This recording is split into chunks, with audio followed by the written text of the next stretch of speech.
Olusi olemererwa n'olabanga ebiganye nga tewali oyamba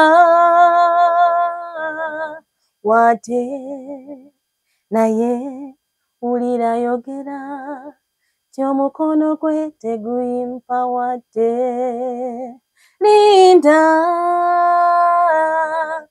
uche si mwana wa muntu okwogera n'atatukiriza newankubadde olusi alabikanga lyewala naye bwe lutuuka galuro omukono gwo gulaba era wewuunya tokwa mumanyi twera mukwano olunaku lwalokya nakwebaza wa okay abalungi mwenna mbaniriza lunaku olwaleero amanya n'eddoboozi Uncle Seeki president we Masaka City tuli eno Lungujja ewa Uncle Yared gye nsiŋŋanya omuyimbi ayimbanga ennyonza mu kuyimba gospel muka tulaba nti mutenda Judith Babirye tulaba nti mutenda Pastor Wilson Bugembe tulaba nti mutenda Balevikison muwedde ono mulala munnyo banne ngenda basaba asooka ababuuzeeko sigenda mubabuulira linnya asooka ababuuzeeko sooka obuuzeeko labibadde Mix Media ma. Hello the Mix Media bali bulungi bali kwagala the Mix kabaka we Masaka president we Masaka City bali kumwagala omusajja asinga okwagala Uncle Yared egwanzirako gwaka lumwagala gulaliko gwe tomwagala nze asinga omwagala okay nenga mwe bali kuwagira the Mix Media emugoberera nokwagala byabaleetera ate mujjangoko watu na subscribinga kikole kati oyongerere abantu soko babulira amanya n'eddoboozi asanga gambe gwe gambe bali nze nyiza okubanga okay amulabi wa the Mix Media amanya Jobeti Birungi yes ekimala omuyimbi wa gospel sawa tuwaitera akapya akawoma lero kerinnya lyokozesa oboina liri erikola sente era wononya Jobeti Birungi yes kafulu mu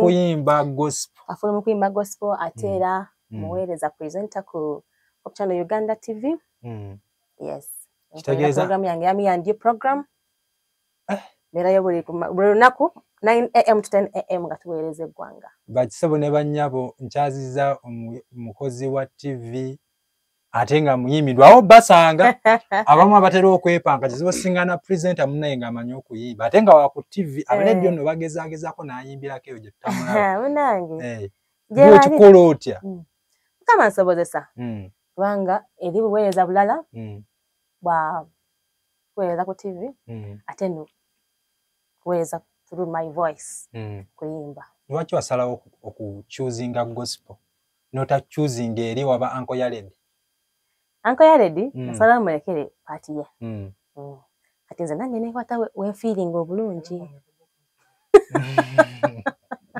nange nekwata wempulira where I feel nze ng'omuntu when I am speaking music mawaso eya gospel I feel I am reaching to someone ekigambo kyogera ng'olinganga ategedde olimwa embeera mwayita yes you communicate gospel communicating nnyo ng'ogyeko ziri ez'omukwano eza Uncle Yared ezo yes zikola wali naye wano omuntu abeera munnyike abeera olusanyu nga atusabirira okumala akabanga n'omusulawo oluyimba lwa gospel nga lulinga olwogera ku mbeera abadde ayita kati olina ennyimba mmeka ennyimba gye ziri zonna era ziri ku gospel ziriho gospel naye waliwo lumu era lwa mukwano bbiri za mukwano wava ku kyokuyimba ku mukwano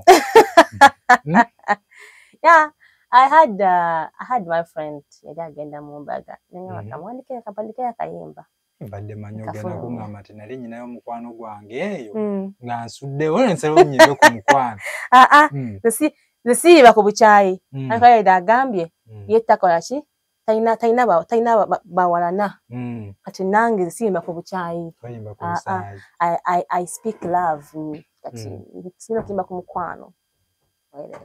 Okay. Kati do enyimba zenayo ku video oba just okyafumba eno audio abeewo nga fumba audio sinakola video sikyali audio you know TikTok yaffe tuzaako tukolerako ebintu mpolampola awo ebitambuza naye video zijja soko tubulira akayimba bakayita batya koyinawo naye akayimba akamuka tokwa mumanyi nywera mukwano olunaku lwolukya nga kwebaza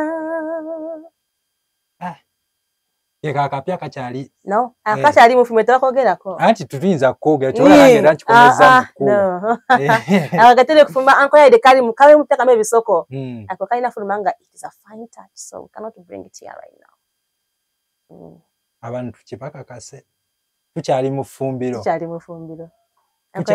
anko yaide kyali mukunkola kikamu ayagala kintu kifulumenga kiri magida ate yabeera na birungi byokka cream temuli substandard wake wa anko yaide gwe biwuliramu ayina izeza akubanga bibulamu gwena mukwano gaffe gwana malere nachi taina waka gwakola nga si mulungi ekyo kimuyisa producer w'amaanyi kaleta kali mu lulimi Luganda ulimu obugamba buwoma gwe genda maaso naye okolamu ensobi naye tuwayoko ne kwezo olaba nti ezo nazo zisobola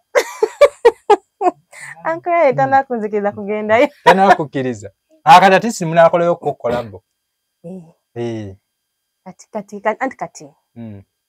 kati bwokwata tota bwokwata onyweza kati yakugambye kati musabeeyo kolabo kati yakugambye already tulina kolabo ate anaagabeemu ajja kwongerayo endala of course one leads to another one era mu gospel oba eno ewabanko yaledi njaga soka tukwe ewanko yaledi bakuba omukwano kubanga musajja wa mukwano ayimba mukwano temala muzeewa Katonda kwanga yagala Katonda naye wamuwulidde nga abawunzikira mu ssaala matuddeko mu Katonda awo tubasiiga amafuta kati naawe walinayo omuyimbi gwe yagomba yenna owa gospel oba just ekirowoozo gwe kyakujjira bugizi n'ogamba kanyimbe ku gospel no yes I love it as me and of course tandikira kunze kuba nti nkyagala naye personally I love Adiba Gabintate waliyo ku kivulu kye aliyo performing I didn't perform why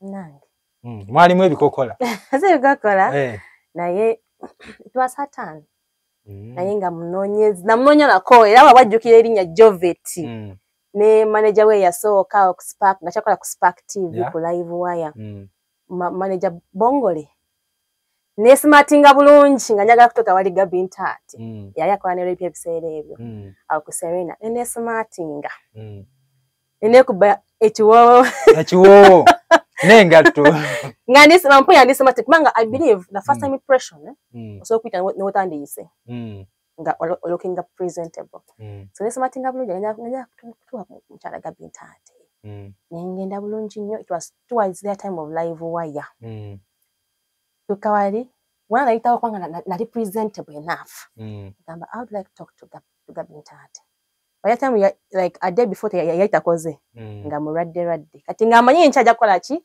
mateeka ajja kuba atuuse ngenda okutuuka nga ngamba njagala kwogerako ne mukyala Gabintate kubanga mbulina appointment naye ngamba bamanyi wabagamba nga nina kyenjagala of course ngamba okay first talk to this man let's bring you someone oyogere naye abayingira munda mu Spark TV awo ku Serena I remember yali ku Serena so what are you right now nga bayita mukulu Bongole ngamba sebo nkola museza sebo ngatuuka nga mugamba I've come to see Gabintate ngamba unfortunately takoze mulwadde bose nga nakitegedeko nti yabadde mulwadde ejjo teyakoze naye nga amanyi wali alina kubeerawo what don't want that? Can't I handle? Nemugamba, I would like to really talk to her herself. You get? She's a part of your things when it is personal. It is a personal thing. Nangamba, okay, kale. Ina bwe yagamba bamukubira essimu. Teyamugamba nanga byangambyawo nene tusiibuligana. Nangamba, if you need the music, you can do your music. Sorry. And when you come to marketing, you can come to me and I can help you in terms of marketing it. Okuzikwa wano ku TV nchebe tusiibuligana. Kati infulu masimatidde. Nzira ku gate mbagamba, I would like to talk to Gabby Ntate. Can someone help me with her number? We cannot give her personal number out to anyone. Amala confirming twatoka tukuwe number. Nembagamba mukubi. Nga yakumanyi. Tamanyi. Katolo ya bamukubira essimu nga ndyawo. Ngamba excuse me kalinda de banya ngamba hello. Awo no muwala amita Joveti. Ayagamba nti yawadde akoze na appointment. N'abagamba naye mu mugambe agenda naye manager wange Bongole. Njuka Bongole maze okwogera naye era azeeye mu studio kola mirimu gyabwe. Nemugamba okay. Ato report gye yampa nangamba agambe oyogere nani Bongole. Bongole maze okwogera naye. Nemugamba okay. Nenvaayo nga sirabye Gabby Ntate naye nga mwagala. Era namunoonyako. I know one time I'll meet her. Ate naye era omuyimbi omulala mu gospel gwe yegomba. Mu gospel. Ozi Nigeria. I love Ada. Mpulidde mupya. I love Ada. Ntomanyi ntegeera nnyo bino byaffe bya wano. Nye si kibi obanga nawe omulala gw'oyagala bwebi. Kati kosoomozebwa ki kosinza osisinkana mu music? Amazima music. Music needs a lot. Like what? Input mungi. Ngaki? Olina okuteekamu ensimbi okufuluma ekintu ekirungi. You get? Era abantu baffe bazira.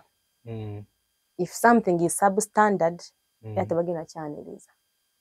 So you're required to do something very nice. Welcoming abantu okwagala wakawo.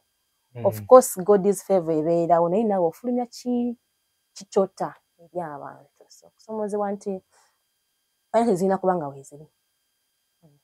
Tonna basinganamu bikokola? Nabisangamu. Nabisangamu. Era I remember I withdrew one time. Nga people mpankuwe. Things nga is for tit for tat. Naye munange nze nga weeza Katonda. I believe God is providence and God is timing comes. So kati mukana kaseera wembanga I cannot make it myself. I'm disadvantaged. And you want to take advantage of my disadvantage. I rather let go. Kati wabajjamu? No, I had to chill. I had to chill out. Nga I cannot give you what you want. Wakati nyina chenjagala. So naina soka ne withdrawing. Olwokuba nti I cannot meet what they want me to provide. Tona basingana bano bampaako. Anche tit for that. Paako tuliza la kalema tit for that. Nani manyewe mu gospel yote biri. Nayo je biri. Mwanadamu muveeko mukwano. Mwanadamu baya bachi. Paako tuliza la kalema yafuuka kirala. Yafuuka kirala. Ne MTV je biri. I'm blessed. I've not experienced that challenge in TV. Chebaliza Katonda. Nje kubanga wala babisanze na yenze to me. On music I've experienced it. That's why nasoka nenzikakana. Okay. Nga sisobola ku reaching that standard. Na ye mu TV I thank God. Nti mukama mpadde omukisa. It's a flow without asking for something on table. Ebirungi kibi ofunye mu music. Don't know. Tubulireyo. My music so far, I will not say it. I have gotten much. Yeah. I'm meeting people. Like Zechitwalanga ngomukisa. ati kangereze ku muganda wange Yared. I've always had Yared. Era kama mwebaza nti through TV I met Yared. I namutaza ku show yange eyami and you Hope channel. Najja abambi teyagana. Is a humble man nga wakugambye. Yamwerako credit. He's really humble. Era I interviewed him for 2 times nga tuli fanya set. Egamaze music is helping me to meet some people. Kwanga namuwiranga nnyo nga yene David Lutalo. Era we namu interview nga ne mugamba David Yared. Nakuze ga yansekerera. Ne mugamba I wish you knew how my mother loves David Lutalo. Amaga yakufa bufi. Naye nangamba one day one time mukama nga twadde obulamu tomanya. Ali musinkana one day one time. So nze music etana kumpa byomuta yanira okufuna sente. Naye I am getting exposed eri abantu benali nengerera ewala. Tanze kati okubasemberera. Era very soon I know I'm going to meet Gabinta. Okay. Kirungi ki ekirala kyofunyeemu? Kirungi ki ekirala kyofunyeemu? Ekyamazima sigenda kulimba. So far it is exposure. Yeah. Ebirala bigenda byezimba mpola mpola. God brings them on mpola mpola. You get? Naye it's step at one step at a time. So I believe also njakudda nga nkugamba step kati egende kola God is elevating me. I believe. Kati mu gospel singa mukama akuyamba n'akusambira akaji neeteekateeka kola y'ekivulu aya is everyone's goal. Kizibirwa kya buli muntu okulaba nti akungula wasize. And I believe one day one time God has already blessed me. Zenchiwulira munze. Era one day one time kiriba. Kubanga sibe kusana nakola ku ekivulu. I have my abana bekwana bo films. Nam film joint. Nam film jende. Twakola our movie premiere. Our Fido Dido. Naye era nga bomanyi abantu baba tebanakutegeera nnyo. Era tebaba bangi. Naye era obeera olaze nti you can do something. You get? Oli kyati okukola gwekoze eki? Kikoze. So it gave me an experience. And I will one day one time do it again. Kuluno is music. Okay. Kati olina akatalekeka ku nnyimba zaffe z'olinayo. What I can say is we are cooking something with Papa, with Jaja Yared, Uncle Yared. Eda one day one time lugenda kufuluma. So we will love that song. Kati olinayo manager? Olina. Ate ekibiina kyonna muyimbira. Kyetwalanga nze omuntu. Kyetwalanga gwe. Uncle Yared kati. Who is Manyi. Yes. Akatalekeka. Akatalekeka kesobola okulekera abantu. Kyonna kyokola kikole n'amaanyi. If you are in music, sing to your best. Okay. If you are in production, do your best. If you are a TV presenter, present your best. Okay, soko tongere kayimbako. Konna ne kaba konna koyina konna obaka watandikirako konna. Olusi olemererwa n'olabanga ebiganye nga tewali ayamba wate naye wulira yogera tyomukono gwe teguyimpa wate linda buche si mwana wa muntu okwogera n'atatukiriza newankubadde olusi alabikanga lyewala naye bwe lutuuka galuro omukono gwo gulaba era wewunya tokwa mumanyi twera mukwano olunaku lwalokya nakwebaza wa bannange omuyimbi gwe tulina olunaku tujja kwongera tujje atuwulira ebintu bingi akyalina kyafumba eyo mu ffumbiro bingi nnyo amanya sigadde yankose eki president we Masaka City maama olina akatale ke kaakamaanyi. I just say thank you. You're welcome. Okumpa omukisa guno. Wali buzibu. Era nga nkugamba omulabi wa Demix Media. Kitogwa mu maanyi. Kyonna ky'okola olunaku olwaleero. Nga you have a dream in it. Kikole. Togwa mu maanyi. One day, one time will be the testimony you will say. Mazima ddala Mukama akinkoledde. Jako tukyabijjukira nga Katonda akunazzaako amaziga oba olyawo yali bali kuzimba ofune olugero olunene lw'ogenda okwogera ku lunaku lwa okwebazaako. Bannange mubadde balabi balungi okuva gye twatandikidde paka wano we tuli. Ye muyimbi waffe gwe tulina olunaku olwaleero